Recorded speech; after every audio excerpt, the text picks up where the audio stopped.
សូមជម្រាបសួរបងប្អូនទាំងគ្នានៅក្នុងវីដេអូនេះពួកយើងសូមបង្ហាញពីរបៀបដំឡើងកម្មវិធី Microsoft Office ឆ្នាំ2024 អញ្ចឹងសម្រាប់ជំហានដំបូងបងប្អូនត្រូវពន្លាត file ជាមុនសិនណា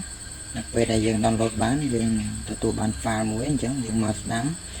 យកពេល extract មកអញ្ចឹងពេលដែលយើងពន្លាត file ហើយយើងទទួលបាន folder អញ្ចឹងយើងបើក folder ហ្នឹងមកឃើញមាន file សម្រាប់ធ្វើការដំឡើងដែលមានឈ្មោះថា setup យើងមកស្ដាំយកពាក្យ run administrator ហើយបន្ទាប់មកចុច yes ហើយមកដល់ត្រង់ចំណុចនេះបងប្អូនត្រូវធ្វើការរងចាំអញ្ចឹងសម្រាប់ការដំឡើងលឿនឬយឺតទី1អាស្រ័យទៅលើកុំព្យូទ័រហើយទី2អាស្រ័យទៅលើ Wi-Fi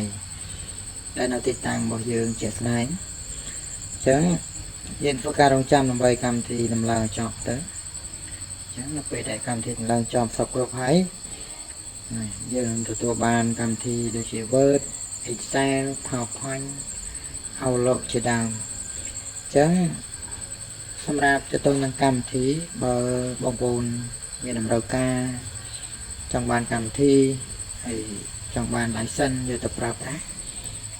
បងប្អូនអាចទំនាក់ទំនងមកកាន់ពួកយើងបានអញ្ចឹងយើងមានទាំងកម្មវិធីមានទាំង license ហើយ license ជាប្រភេទ license key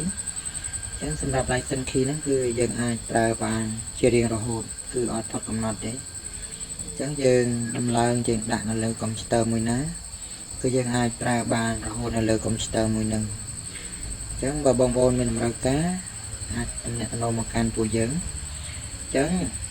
បងប្អូនអាចយកកម្មវិធី license ទៅដំឡើងដាក់ទៅខ្លួនឯងក៏បានឬក៏ឲ្យពួកយើងជួយដំឡើងជួយដាក់ជូនក៏បានដែរអញ្ចឹងយើងអាចធ្វើជូនបានពីចម្ងាយទៅតាមកម្មវិធី remote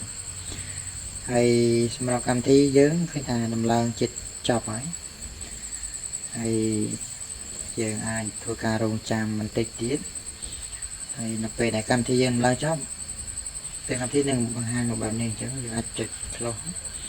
ហើយយើងមើលក្រោមយើង search មកវាយពាក្យ Word មកហើយពេលនោះកម្មវិធីនឹងបង្ហាញមកអញ្ចឹងហើយយើងយកមកចុចលើពាក្យ Open File Location ហើយបន្ទាប់មកបងប្អូនត្រូវចុច Control លើ keyboard ឲ្យជាប់បន្ទាប់មកយើង select មកយកកម្មវិធីដូចជា Word Excel PowerPoint ហើយយើងមកស្ដាំយកពាក្យ Send to Desktop មក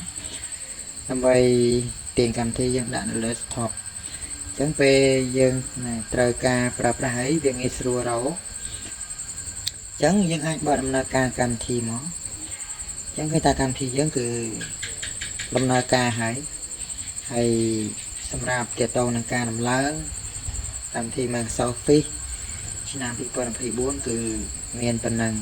នៅក្នុងវីដេអូបន្ទាប់ពួកយើងនឹងបង្ហាញពីរបៀបដាក់ license ម្ដង